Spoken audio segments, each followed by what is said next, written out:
welcome to the Buckets and Tea NBA show. I'm your host, Cathryn Naiker. Thanks so much for tuning into this week's episode. Joining me this week, you know him, you love him. He's your buddy, he's your pal. It's Samson Folk. How you doing? I'm doing okay. I'm just excited to talk some hoops, some comedic values, all that kind of stuff. I mean, that was a great intro, right? On my part, because you were like, don't tell people what my credits are. You're like, Yeah. people just know me, generally speaking. yeah. Oh yeah. Everybody knows me. Yeah. But I also do that every time I do a stand-up comedy show. Like, the host will always ask me, like, what do you want me to say? Do you have something to promote? And I'm like, just tell people I'm a perfectly fine person and I'll go up and do my thing. Right. I'm always like, I don't know how to say that kind of stuff. But anyway, so we're going to talk a bunch of NBA, talk about the playoffs, talk about each series that's happening so far. And then we're going to get into a little bit of Raptors trade rumors after that. But first, I got to start with a very weird disclaimer. It came to my attention this morning that some of the Raptors Republic podcasts in the last week have had political ads on them. I've heard a conservative party ad and I think a liberal attack ad. I just want everyone to know that that's a mistake. We actually have like no political ads as like a setting on our podcast feed, but for some reason, some of these ads are still filtering through, I guess because it's election season. We're not entirely sure why, but just so people who are listening know that those ads are not necessarily a reflection of Raptors Republic. We are not intentionally trying to be political in any way. I mean, of course, I have my own views. Everybody at Raptors Republic has their own views, and we're not actually trying to have political ads. So you might hear some on this episode. We're working on it. So apologies to people, but just so you know, we're not actually affiliated with any political party and we're not trying to be political. I was thinking of doing, if I had a green screen, actually it's all blue, but I was going to put the Angola communist flag behind me, like the waving, like, as you were saying this, we're not political, okay? And I was going to put like Paul Robeson singing the USSR, like communist anthem. Yeah. You know? Yeah. I just want to take a minute to talk about the People's Party of Canada right now, if you don't mind. Yeah. Anyway, just a very weird thing that's been happening this last week. So just everyone know that that's a very random mistake and we're working on it. Okay. All right. Let's move on to some basketball here. We're recording this on Thursday, May 12th.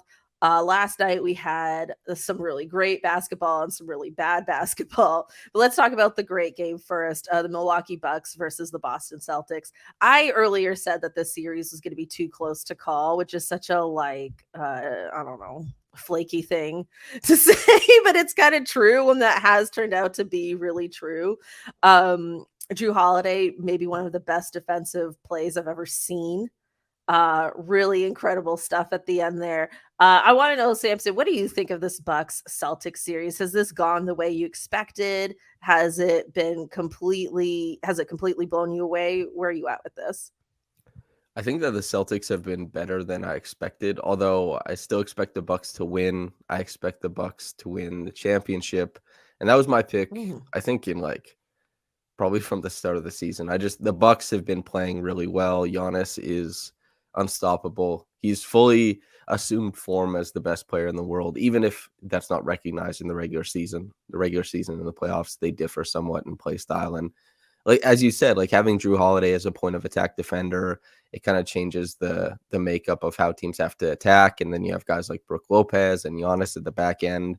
And they have a bunch of other, like a healthy amount of other defenders who come in. Their defense is awesome. We've seen the Celtics struggle against it immensely. And so the Celtics have been better. And Jason Tatum, I think, has been just tremendous. The Al Horford game was super fun. But so the Celtics have impressed me, but they haven't moved me to the point where I would change my prediction. So the Bucks are still doing their thing as far as I'm concerned. I love that. I love that Al Horford has a game that will live in infamy, the Al Horford game. I feel like Bill Simmons is going to bring it up 10 years from now and expect us to know exactly what he's talking about. That's what was it? I can't remember. He had a write-up where he was talking about Memphis, and he was talking about how they were down, I think, like 2-0 in a series. And he's like, you can tell everybody remembers Martin Luther King's assassination here. It hangs over the town. And No, stop.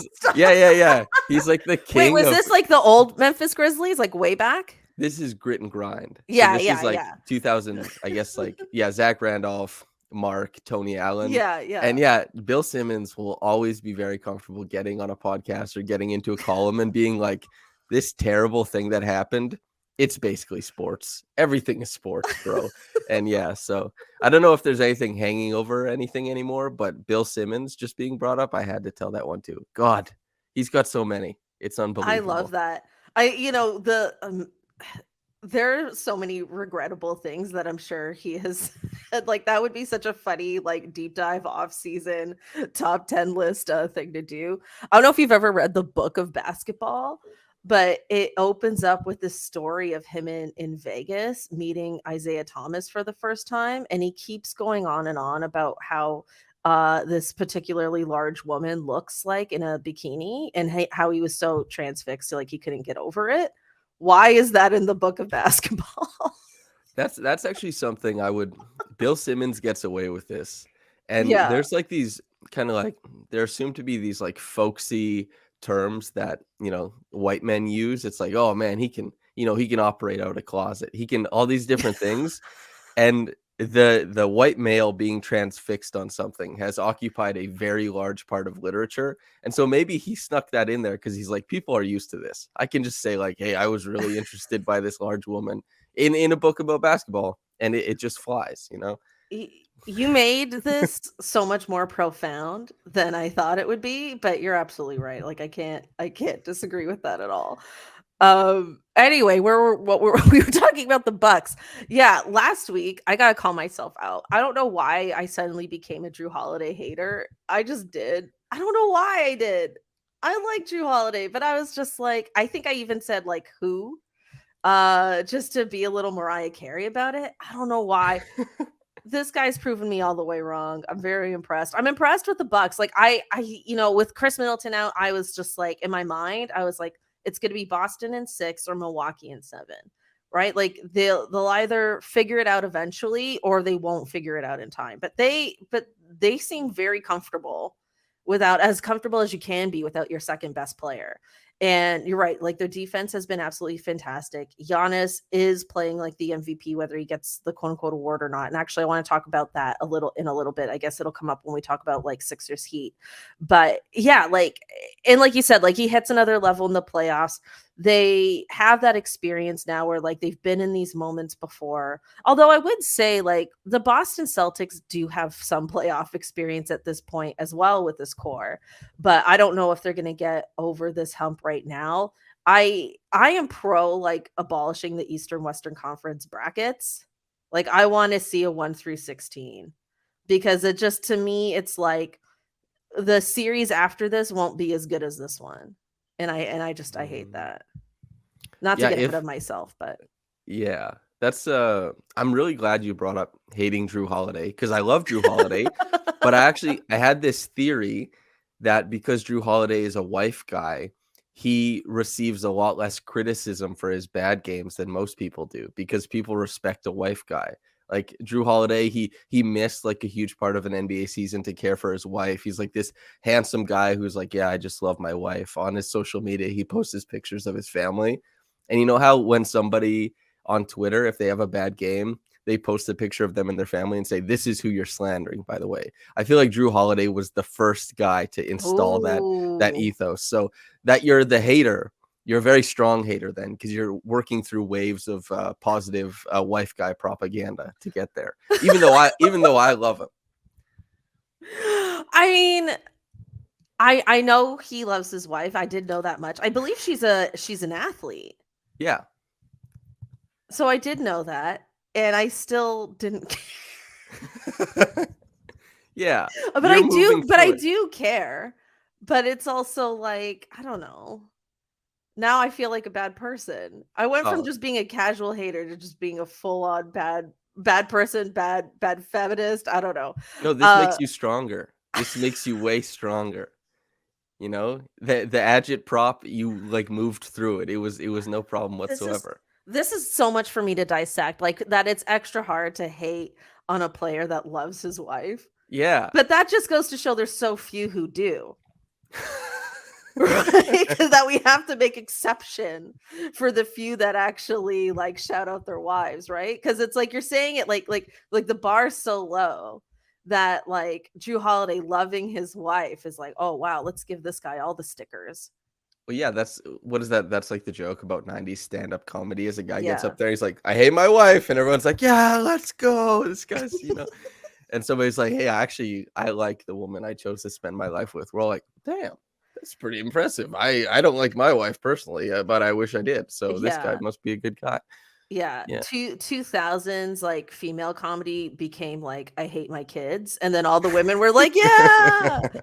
So that's evolved. There's a comedian based in Toronto, shout out, named Todd Graham, and he has this joke that kills every time. And all it is, Todd Graham's like, I want to say in his 50s.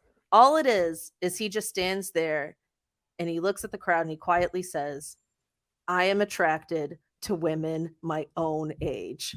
And it destroys every time. And I hate it. I love it and I hate it all at the same time. Yeah. Okay. So I guess like there's got to be like a short list of NBA players who love their wives. And I guess I shouldn't hate on those players. But Russell Westbrook loves his wife and he gets all the hate. Yeah, but Russell is a very special case. He's like an authoritarian, he's very compelled to protect his own image, even outside. Like Jrue Holiday doesn't have a reputation with the past franchises, be it like Philadelphia or New Orleans, where he was like, don't say this about me, don't ask me these questions, don't whatever. Mm-hmm. But when Russ was in OKC, he very famously had like the media kind of in a chokehold, and the public relations people were like, yeah, just don't do this with Russ, don't do this, like don't do this. And he hates so the media. I don't know why he hates the media so much. if I was a player, I feel like I wouldn't like the media either, although it depends on who you're kind of introduced to. Like Chris, but it's advantageous not to hate the media. Yeah, because if you hate the media, then because it doesn't help. Like if he had a good relationship with the media, he might even have a bit of a better narrative than he does now. Probably, which is a shame, which means that some people in the media aren't doing a good job. But also, I think Serge Ibaka had the best quote about it, where he said he used to be short with media all the time and he didn't give them much time. And then he asked a media member how much money they made in a year. And then after that interaction, he decided to be very charitable in his quotes and with his time, because he was like, wow, I'm super rich and you're just like this little working class, schmuck. So I'm going to give you some more time and try and give you good quotes so you can do better stories and stuff like that. Oh my God. I didn't know that. Yeah. Pretty cool. Thoughtful guy. Of Serge, I guess. Yeah. Okay. Yeah. Okay. We're so many ways off topic here. He's on the Bucks though. So technically, it's tied in. Okay. Way to bring it back. He's not going to be on the Bucks for long though. Probably not. No. Okay. Do you want to see him on the Raptors again? That's a narrative Serge? I'm seeing around. I don't think he'd get playing time, which I like. Sorry to say, maybe he's in a kind of like a consultation role on the bench, like the Udonis Haslem Heat role, where maybe he wants to fight somebody on occasion, like his blood boils, and then he's kind of showing everybody how to cook healthy meals too. And that you say like, yeah, we'll keep Serge around. He has excellent vibes. He loves the city loves him. But as far as playing on the Raptors, you see guys like Thaddeus Young, who came into the rotation, is definitely a better player than Serge currently. Chris Boucher is better than Serge currently. And so it'd be tough to imagine him cracking that rotation, especially since the Raptors, everybody who plays for them is guaranteed to play like just an unbelievable amount of minutes and to be per 100 possessions, like lead the league in miles traveled on defensive possessions, because you have to fly around everywhere. And Serge doesn't want to do that. He wants to kind of like hang out in the paint right now and try and swat shots away, maybe shoot a couple jumpers on the other end. So in like a very low key role, but I don't think he would play important minutes, unfortunately. Also, he's too tall now. Yeah. Yeah. Past the quota. Yeah. Yeah, you're right. I just think the sort of demise of Serge's career is pretty heartbreaking because he was playing at a fairly elite level, and then this back injury happens, and then it's Hmm. like suddenly he's like in the G League for a minute, and now he's just like relegated to the bench. It feels like it happened so fast. Like I think that's more like the heartbreaking part of it, at least for me as a Raptors fan. It's just like, oh, like I want to believe Serge has more in him, more to give still than he's currently given the opportunity to, but I don't actually know if that's true. Well, and maybe I'm being a little bit too pessimistic. Maybe there's a late career renaissance or something like that. You never know what kind of shape guys will be able to get their body back to, if they'll be able to recover something they lost. But yeah, you're right. Like the back injury has completely messed up probably how he envisioned the end of his career, the Twilight version going down. But I guess we'll see. I'd be super happy if he reclaimed a lot of that fluidity and motion that was emblematic of a huge part of his career. Yeah. Yeah, I don't know where would be a good fit for him this year, but he's a free agent, so we'll see where he ends up. Okay, let's move on to the Warriors Grizzlies. They had an absolute the Warriors disastrous game last night. I think they lost by close to 40 points. And I mean, what happened? What happened to them? Like my theory is that the Warriors get very complacent. They just do. They have this history of getting very complacent, and I think they just thought they had it in the bag, and they clearly didn't. I do think they'll win Game 6. I do. I think they will close it out. I think this was an embarrassing enough of a loss that they're going to recover. Um, but I mean, I think this is kind of shitty for me to say, but I think it was more a collapse of the Warriors than it was the Grizzlies being especially great. Not that they weren't great, but you know what I mean? It's like it's the combination of those two things. I don't think it was just like the Grizzlies just put a huge chokehold on the Warriors. I think it's an interesting clash of play styles. I think you're correct in that there was some complacency, and especially with Ja out. But the Grizzlies, the stat that floated around in the middle part of the year was like, oh, they're like 11-2 without Ja, and then they finished at 20-5 without Ja, which is that's a tremendous record. Like in basketball, Mm-hmm. that's insane. Mm-hmm. And Ja is a really, really bad defender, and asking him to guard one of like Clay or Steph or Jordan Poole, it compromises your defense constantly. And so when the Grizzlies replace him with a guy like Tyus Jones or DeAnthony Melton, these really great point of attack defenders, it actually completely disrupts and changes how the Warriors want to attack, and where they've been getting to on the floor is no longer a thing. Like even when the Grizzlies were playing Minnesota, Patrick Beverley, I think on the one game he had 14 drives on Ja and got into the paint 13 times. If that's like if that's Jrue Holiday, for example, that number might be 0. That's the difference that like a really good and bad point of attack defender makes. And so even though they lose a ton of offensive punch from Ja leaving, guys like Tyus Jones step up, Kyle Anderson steps up, Jaren Jackson has better driving games and stuff like that. So they have to play a different way. But the Grizzlies are so deep and have so many good players that they can kind of change styles very quickly. And they found success in it. And then that mixed with probably some complacency from the Warriors created the terms and conditions for a Game 5 route, which is pretty cool, if you ask me. Okay, so I get it. The Grizzlies are better without Ja. Got it. Put That's it on what a I graphic. heard. Yeah. That's good. That's how we're gonna advertise this episode. Yeah. Oh, No, but I think you're absolutely right, and they definitely did have a bounce back game. Should Dillon Brooks have been a hockey player? That's my other question for you. Should he have played hockey? No, because you need a guy like Dillon, like what is his nickname, the Dillest villain, because it's the illest villain, Dillist? the Dillest villain, because it's illest villain, but it's Okay. Dillon. Yeah, it's like Joel Embiid in the Raptors series, right? It was super bad, obviously unlucky that his orbital bone fractured and all that kind of Yes. stuff. But and he complained about it, which I disagree with probably his complaints about the Raptors fan base, especially coming from Philadelphia. and he's like, "Don't swear." It's like, okay, Joel, like I know you're a troll, but I love Joel Embiid. He's one of the best villains in the NBA because he doesn't care about appealing to other fan bases. He wants Philly to like him. He doesn't want Miami to like him. He doesn't want kids coming up to him on the street wearing a Heat jersey and be like, "Hey, Joel." He wants to crush their dreams when they're in the stadium. He wants to do the airplane. He wants to like give the finger. He wants to like do all this kind of stuff. And Dillon Brooks, you'll remember him when he was playing the Raptors saying like, "This is my house," when they won like a game in the middle of the season. Yeah. And like you need villains in the NBA. The guys who are unafraid to take the optics of seeming like an ass and just kind of like really lean into it. I love that. And so Dillon Brooks, if he was in hockey, we wouldn't get it.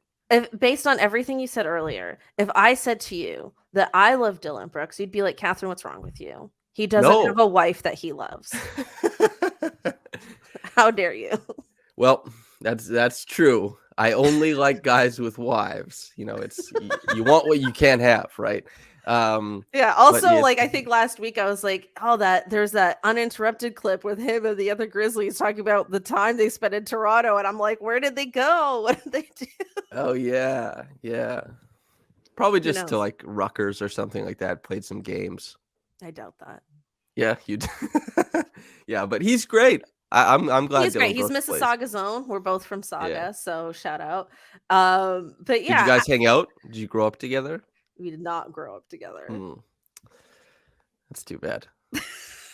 But yeah, no, I don't actually know where he went to school or anything. But in any case, I love this Memphis team, but I said this last week. I'm getting sentimental for the Warriors. Like I just want the Warriors to take it. And I think they will anyways. I mean, this team playing so well without Ja, they did it during the regular season as well. I don't see them winning, even if the Warriors collapse, which I don't think will happen. But even if they did, I don't see them beating the Suns, Mavs, or like making it to the finals or like winning a whole chip without Ja. I don't know. Is that crazy? I don't think that's crazy. I think it's kind of what we saw happen with Fred in the Raptors series, where the Raptors got to play a different brand. And that was like a change up. That's a great comparison. Yeah. Yeah. It was like a change up and they got longer. The doubles they sent were, a little bit more effective because there's extra length on the court. Joel Embiid's reads out of doubles changed, like having Fred VanVleet's short arms. As great a defender as Fred is, it just changed the looks and Pascal was good enough by himself offensively to kind of drive the offense. But it makes you more one note. And in the playoffs, you don't want to be one note. You want to be adaptable. You want to be changeable. And so while the Grizzlies, they might have found success in game 5 and nearly had it in game 4 before that collapse, I think what it does is you don't get the Ja game, or the 3 Ja games in every series where he maybe threatens like a 40 burger or something like that. Mm-hmm. And you don't get those change of pace lineups that come in for like 6 minutes in the third quarter and dominate because it's that change of pace there. You have to play like that the whole game, and teams will adjust. They'll find the weak points of that team, and the Warriors may very well do that, not only in game 6, but if the Grizzlies somehow got into the next round or whatever. I think if they didn't have Ja, not being adaptable or more versatile, especially offensively, would probably be the death knell for them. Yeah. I have to agree with that too. And it's just too bad that Ja has this injury. I mean, there's just been a lot of unfortunate injuries in this playoff series or in this whole playoffs this year. And because this team, it really did. I know there's been a lot of Ja Allen Iverson comparisons, but just the like trajectory of this team really did remind me of the 01 76ers. Where like they could surprise you and make it to the finals and then get swept. Or they didn't get swept. They won that one overtime game with the step over on Ty Lue, but very iconic. But yeah, like they do have that kind of flair to them. And I actually think they're probably more deep than that 76ers team was back then, because I'm like trying to think of other players on that team and I'm drawing a blank. Was there a Hughes? Larry Hughes? I don't think it was. So there was Dikembe Mutombo. Oh yeah, Allen Iverson, awesome. But he was at the tail end of his career too. Yeah, Mutombo. There was McKee. There was Eric Snow, the big white guy, I believe, right? Like Wait, who's the big tall white guy? I can't remember. I don't But know. Steven Adams is a better big tall white guy than that other big tall white guy whose I'm just name I can't remember. laughing. If Eric Snow isn't the big tall white guy, that is so funny. It's Freudian, right? It's Snow. I'm like, well, Snow. It's the white guy. Yeah, yeah. Yeah, but if that's wrong, that's funny. Yeah, I love that. That's fine. This podcast is all about being ridiculous anyway.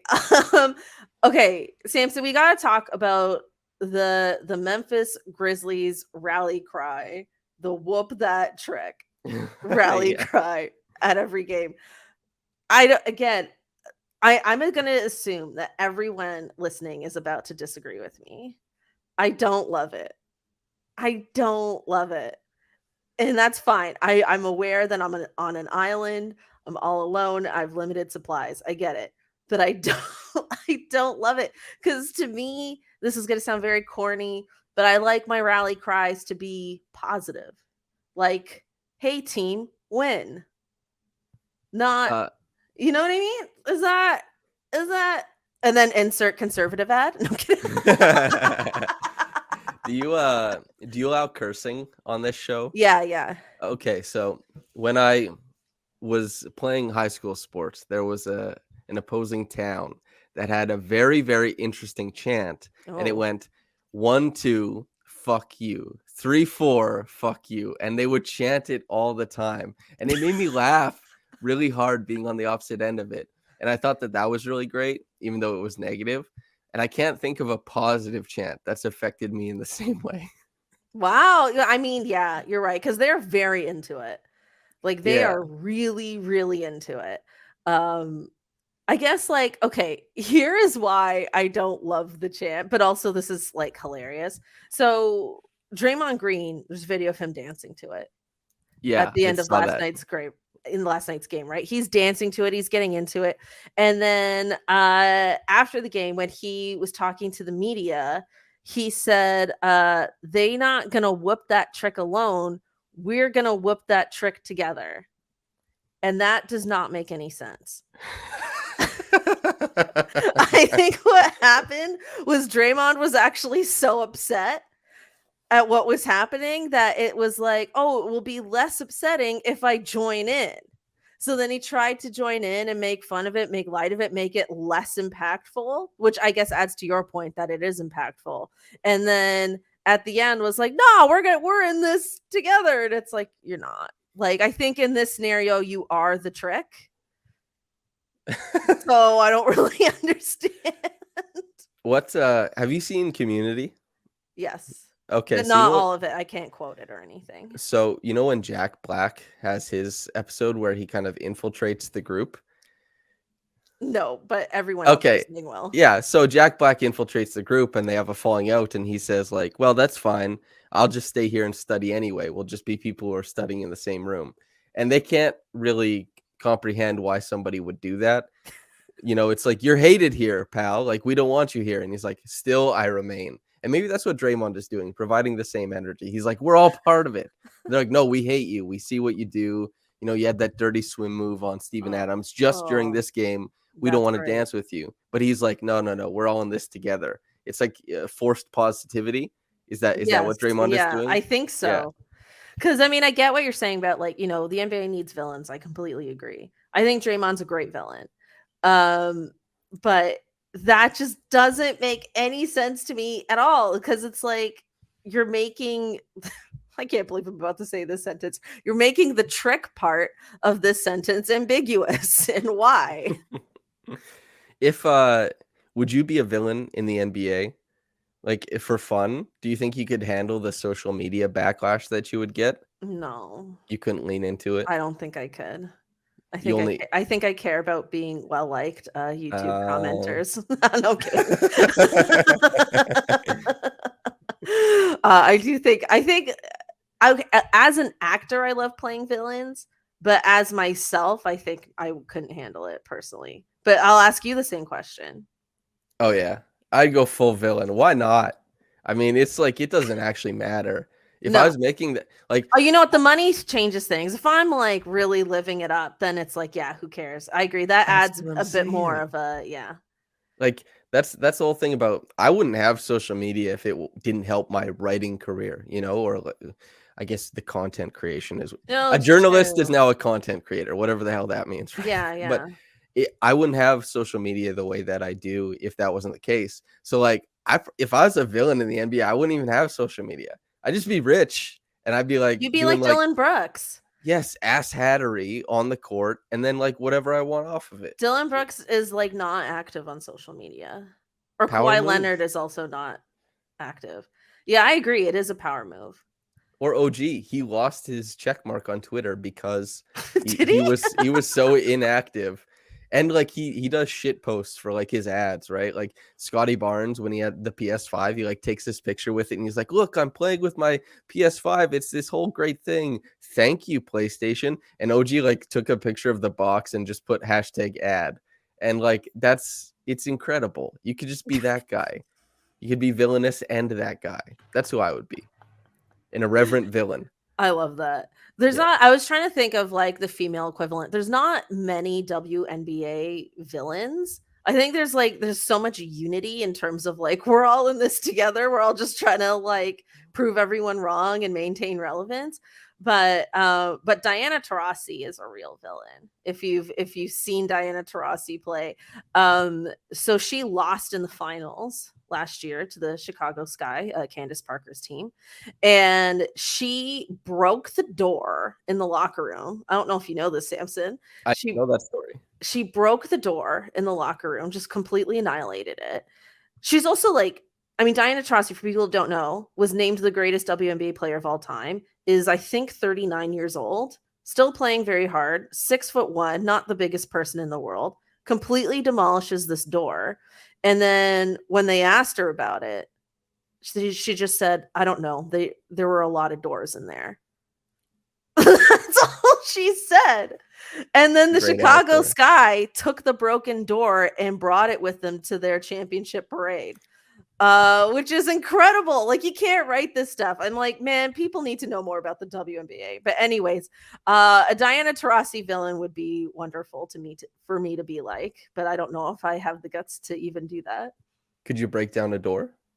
No, I don't think I'd I'd have to be so enraged. Maybe if I heard enough of the bad political ads on this episode, I could be enraged enough. No, I'd have to be so angry. I couldn't just like in a normal mood. But I mean, losing a championship would be enraging. So maybe that would be enough for me to break a door. I've never been tested. What if you were going to win a championship in anything? What do you think it would be in? In anything Or currently? actually lose a championship in anything. You get close, but you end up losing. What's your most outstanding skill? What would drive you to door breaking? Well, screenwriting, because that's my day job. I'm a professional screenwriter.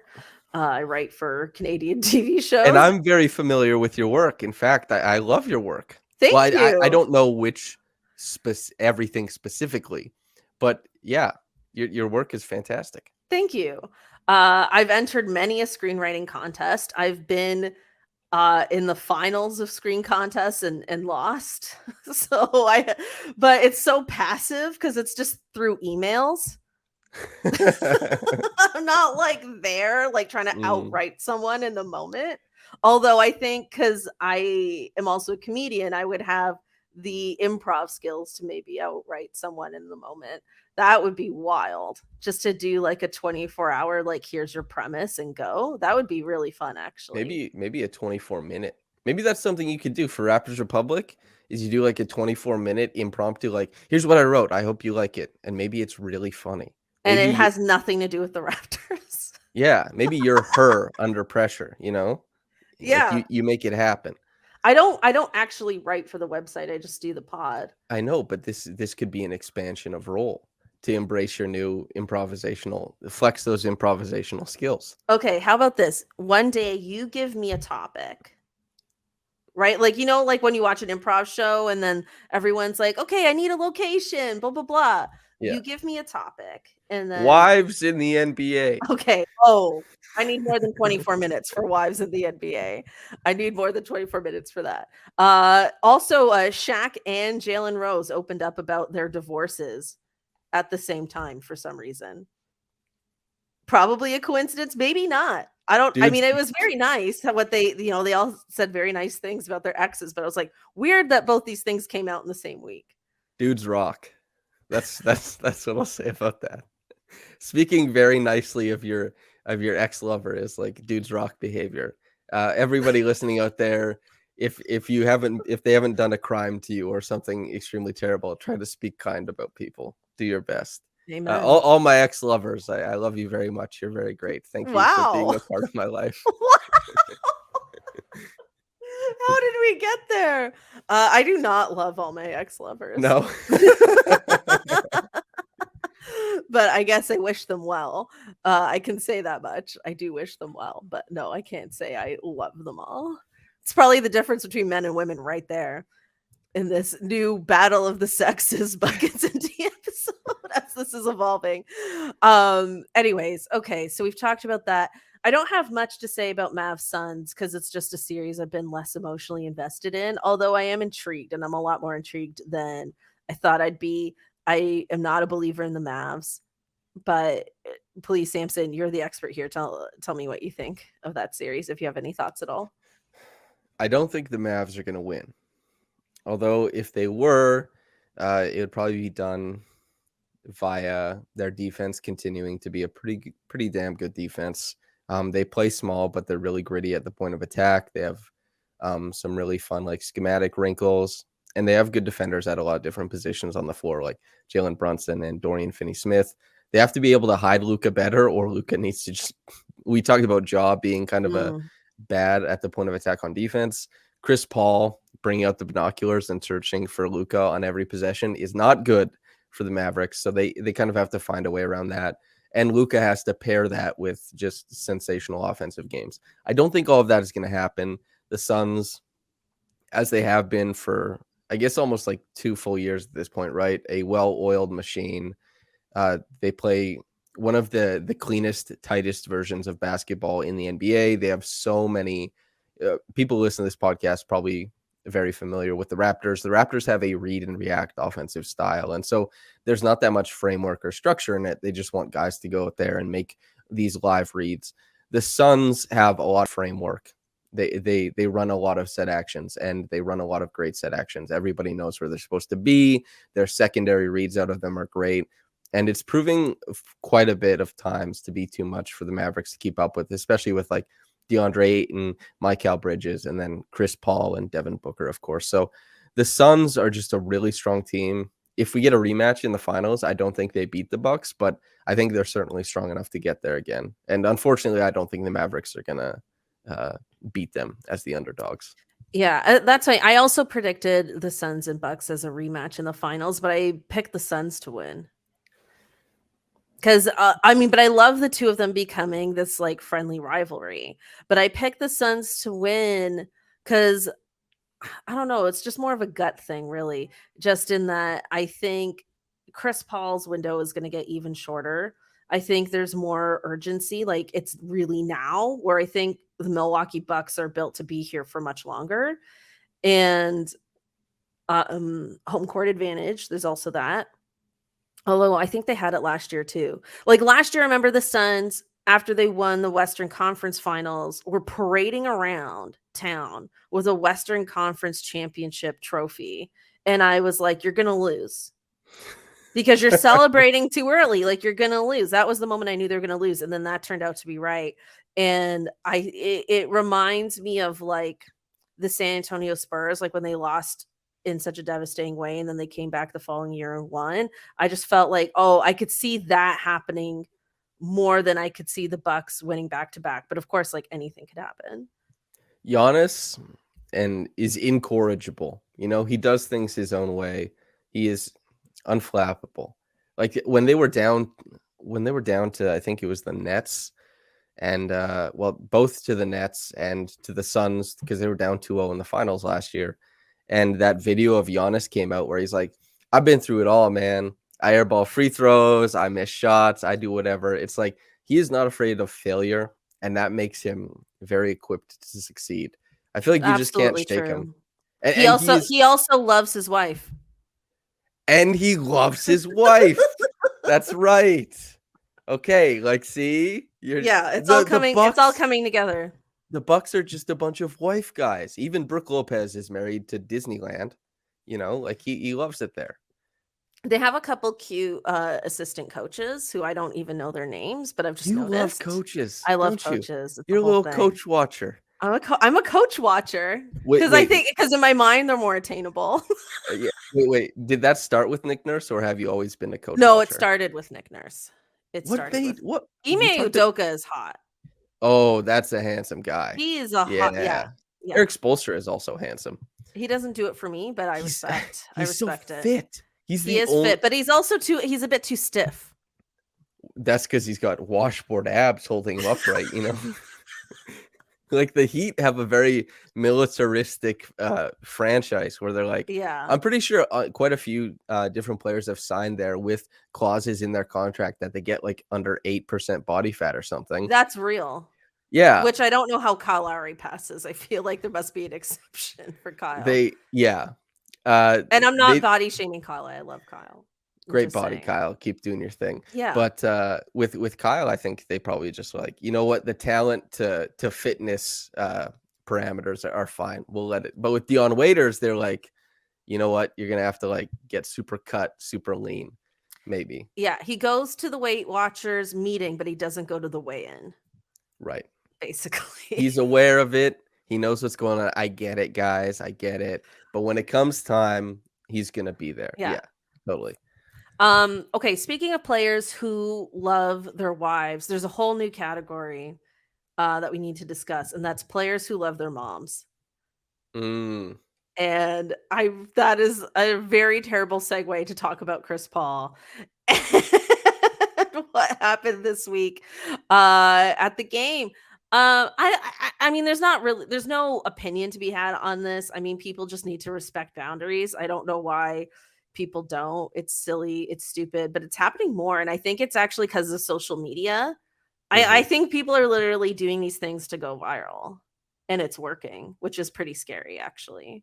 I don't want to give people ideas here listening or anything. I'm just saying. Yeah. I don't want to be like old guy yells at cloud, but there are social norms that are kind of degrading. And the way that we interact is also changed a lot by social media too. And the way that a lot of interactions in the world, the complete history of humanity are enforced passively by the physicality of the situation. It's like Mhm. there's something that will happen if you act in a certain way. And those barriers are very much changing because a lot of people have grown up with social media and that you get to say a lot of things to people without that physical aspect.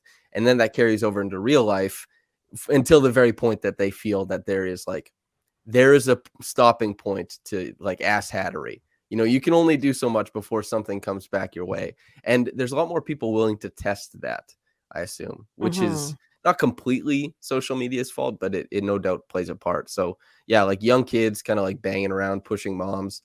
I'm like, damn, I guess I'm a young kid too, but like, I don't know, man. It's kind of wild. You shouldn't be pushing moms. That blows my mind. Just as like a rule of thumb, listener, viewer, don't push moms. Try I your best mean, not to. like the discourse around it was so odd because people kept saying like no one should be allowed to touch players' families, blah blah blah, and I'm like, you're actually not supposed to touch anybody. Like, I don't know why we're relegating this to just players' families. Like, don't touch other people at the stadium, maybe. That creates a really fun like duality, right? Because it's like, listen, this special class of people you do not touch, but if you have the unfortunate luck of being in the crowd next to somebody you don't know and you're opposite genders, they're going to say, "Here's the kiss cam. Now kiss," which Oh man. just really funny. That's obviously not a thing anymore with The kiss COVID cam with happening. COVID, yeah. Yeah, I feel but like maybe I've seen it not in Toronto, but I feel like wow. other places are doing it still. That's not confirmed, but I feel like I've seen it. A cultural tour de force. If people are still doing kiss cams, there's like a deep cultural tie. Because Like I they're mean, there's like people who just don't like care or believe in the pandemic. the last bastion of I romance in went America. to an NCAA game in Buffalo this year, and it's, you're in a stadium, all that. We had to like get tested. We were, Mhm. negative for COVID and all that. I was the only person wearing a mask. So you couldn't kiss anybody. So I couldn't kiss anybody. Which was deeply unfortunate. No, but really, like, I was I was the only one wearing a mask, and then it was like you get a lot of looks from people. So then there's like this pure pressure to then not wear your Mm. mask. And then I think it's like there's that. I mean, I didn't care, but like there's that whole layer to it too. So I think the kiss cam might be back. The worst part of the kiss cam is I went to a game once with my brother, and my brother and I don't look anything alike because we're both like we're biracial, like we're half white, half South Asian, and I look more white and he looks more South Asian. So it was just like, I look more like my mom, he looks more like my dad, but it's like, oh, people would think we're a couple because we don't look related. And when that kiss cam came on, I was like leaning over to the stranger next to You got me, kiss like, cam. no, we didn't get kiss cam, but I Oh, was so okay. scared of getting kiss Oh, cam okay. that I was leaning into the stranger next to me, which was very awkward. And I just said, "Don't touch people in the stadium." But I was leaning into the stranger next to me, just so we wouldn't get caught. Like I was just doing everything I could with my body language to be like, "Do not put that camera on us." Yeah, that makes sense. I understand like the hesitancy there. That makes a lot of sense to me. Thank But you. moms, I guess. Are we still on? Are we still Yeah, talking let's go. Yeah, mothers? let's go back to that. Yeah. Okay. Chris Paul has a mom. He loves his mom. Don't push moms. Oh, do we have another? Are there other mom things that you want to talk about? Like NBA moms? Yeah. Well, okay, I think the most iconic NBA mom is Kevin Durant's mom. Hmm. She's The the real real MVP. MVP. I think she's like on the Mount Rushmore of NBA moms. Yeah. Reggie Miller. Well, no, not Reggie Miller. But who's Javal McGee, his mom Oh, yeah, yeah, is yeah. like yeah. She's She's a pretty former good. player. Yeah, pretty good mom. There's a Kyle Lowry's mom, enshrined. Oh, yes. Big shout out. Blessed mom. Uh Marie Holloway? yeah. Oh, can I Yes. actually tell a funny story? So Please, we're off the rails 10 times over. so I tweeted out that Jimmy Butler and Kyle Lowry are motherfuckers in like the best way. And it got like quite a bit of traction because everybody's like, yeah, when I look at Jimmy, when I look at Kyle, like those are motherfuckers. And his mom responded to the tweet and was like, what do you mean by this? And I was like, only in the best way. Like, I promise. It's like, it's a What do very you mean positive by thing. this? Yeah. I was like, no, like you Wow. get it. Yeah. It's kind of funny. But then she started responding to more of my positive Kyle tweets. Well, I basically only have positive Kyle tweets, but she seemed to be, She's she on was like, top of it. yeah, yeah. Yeah, I miss her tweeting at all our games. That was really fun. Yeah. I mean, Raptor moms is a whole thing, but like Kem Birch's mom, I think, is fairly Mm-hmm. active on Twitter, if I'm not mistaken. Yeah. Big shout out to the moms. Yeah, one day, like we'll do like an off-season thing, and let's just like do the most inappropriate thing ever and rank people's moms.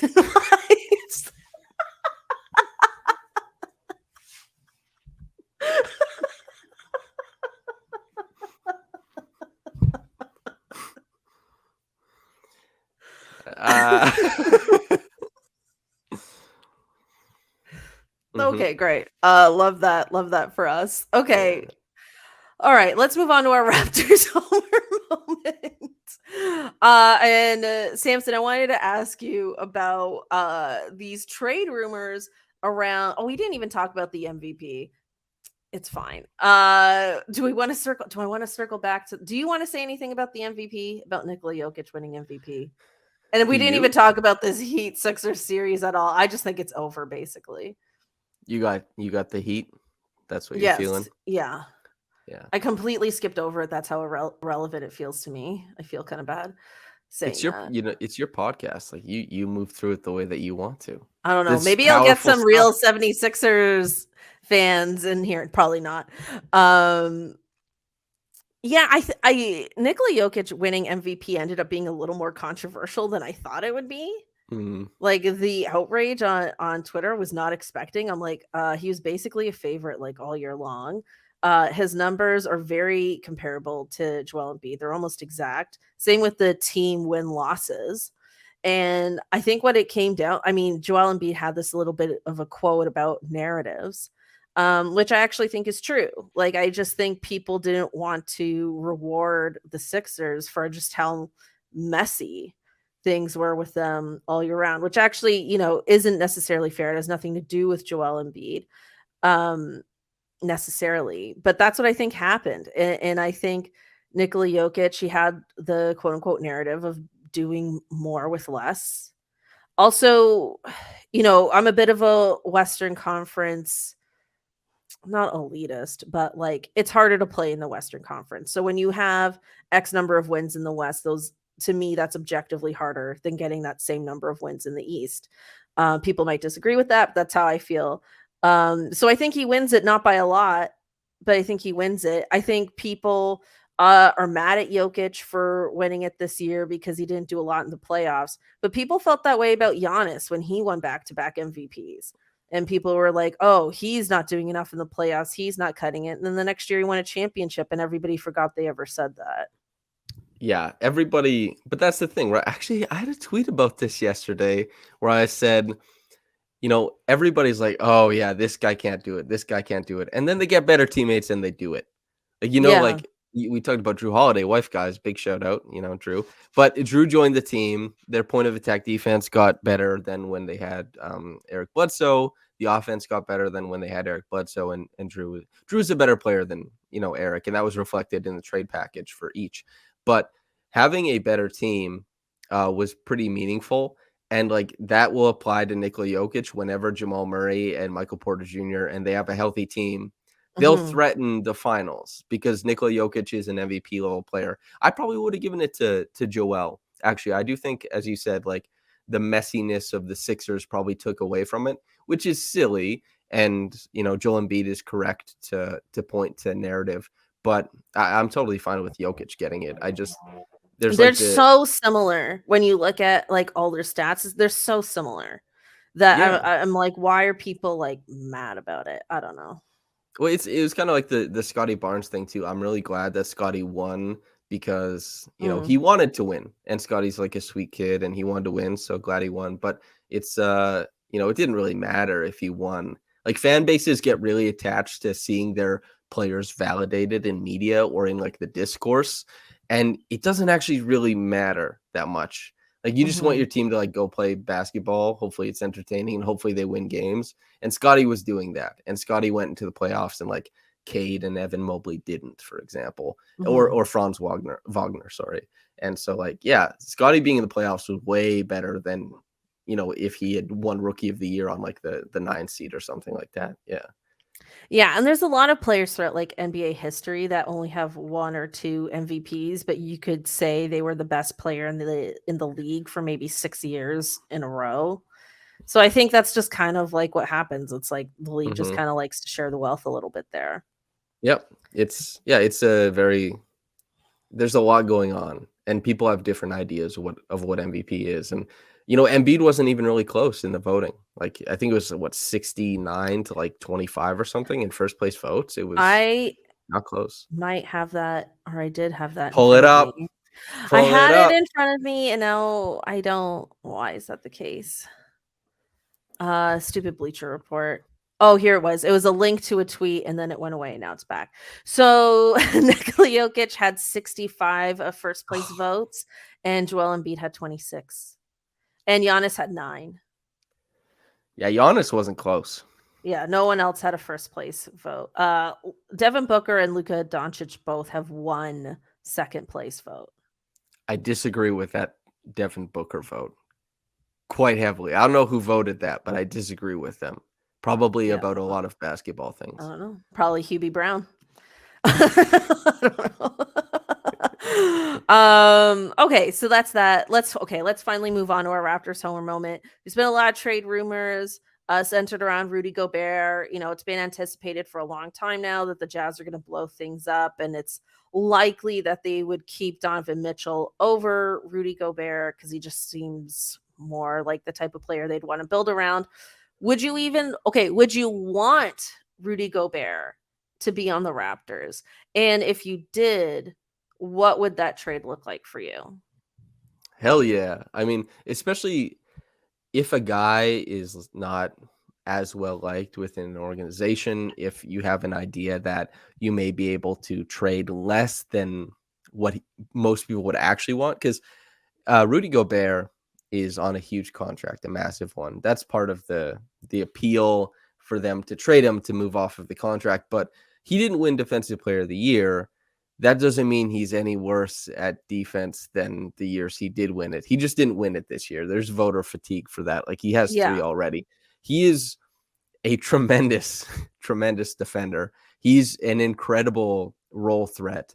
And if the Raptors had him on their team, they would be significantly better on offense and defense. Like, that's Rudy Gobert is a really great player, and there are limitations that he has that you wish, like, he should be able to get the ball thrown into him in the post, and he should be able to go get you a bucket on occasion, and he can't.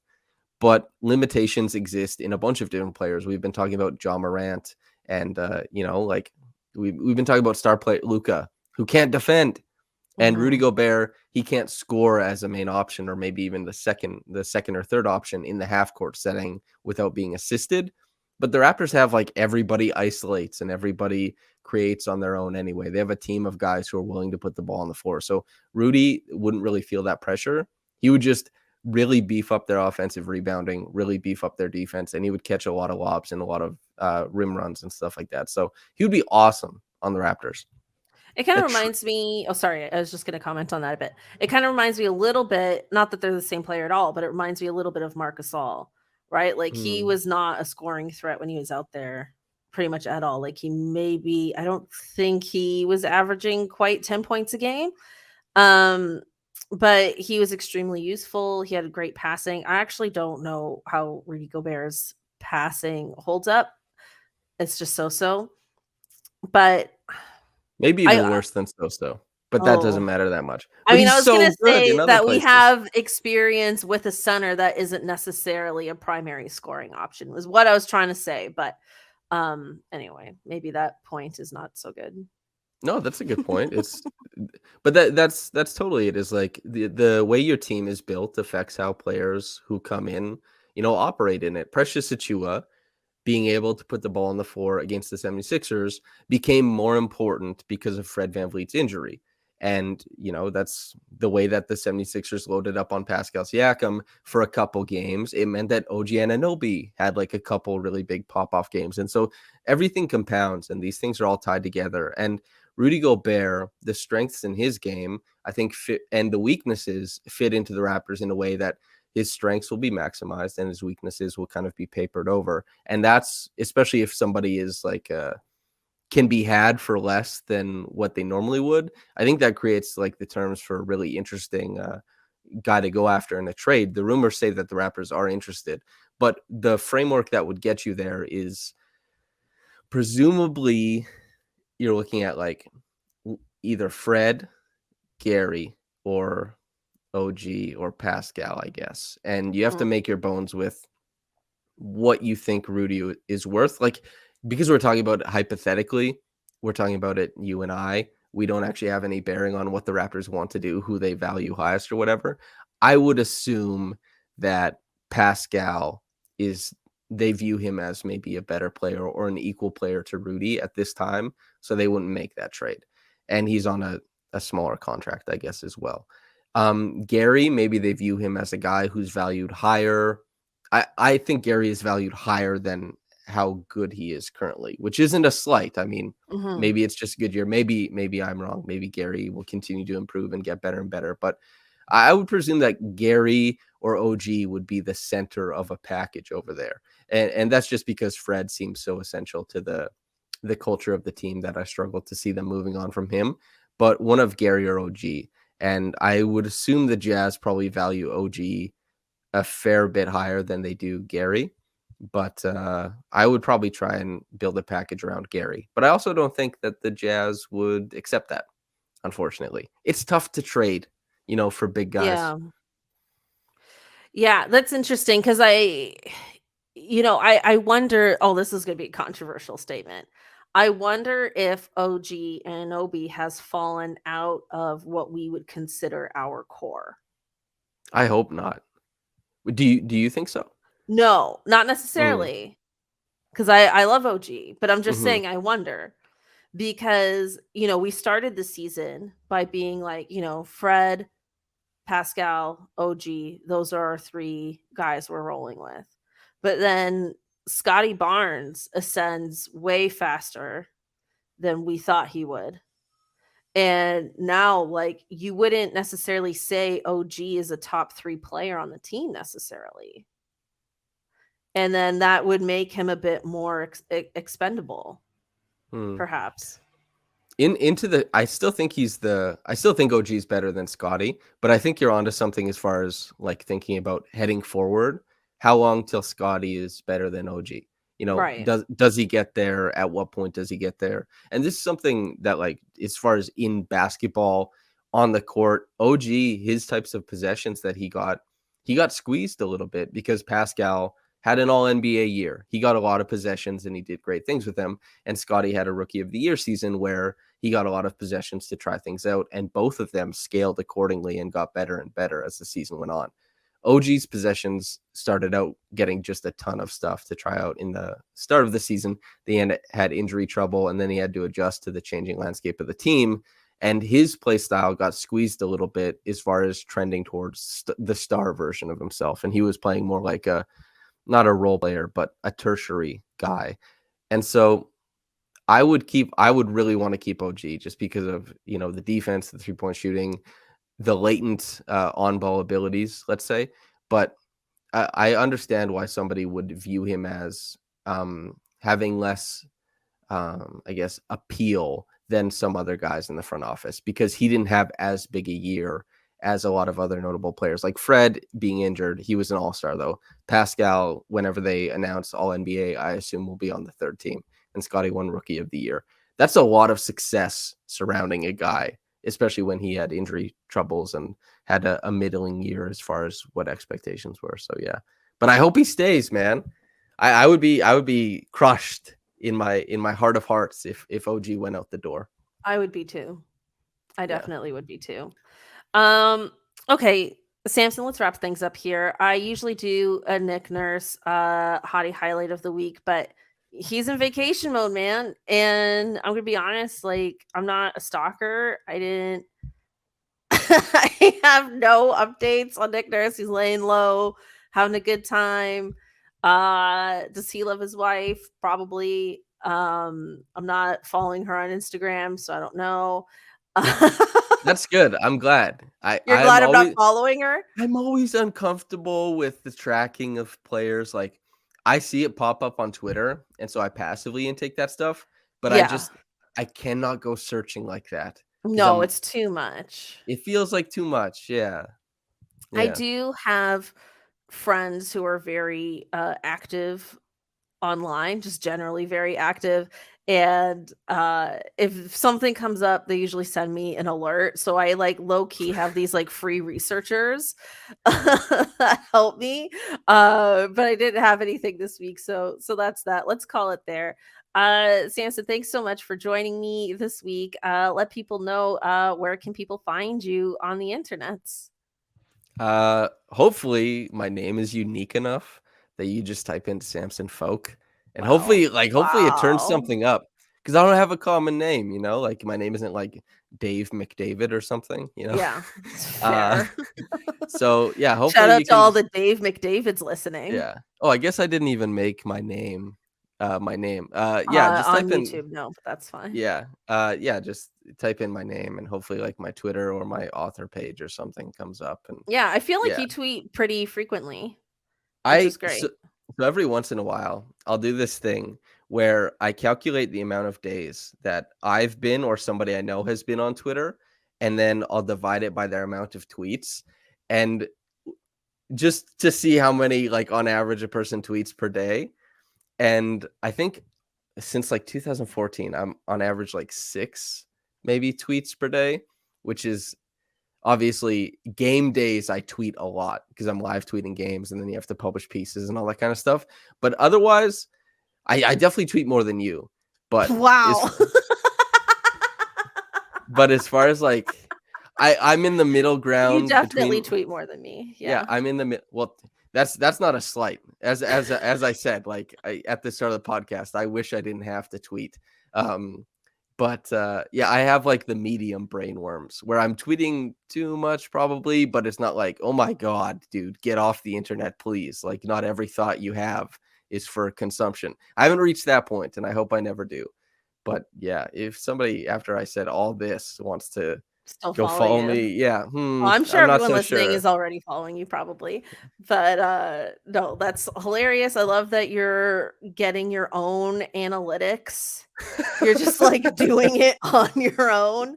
Somehow you have an Excel sheet, you have formulas, you're just like old school building up your own analytics.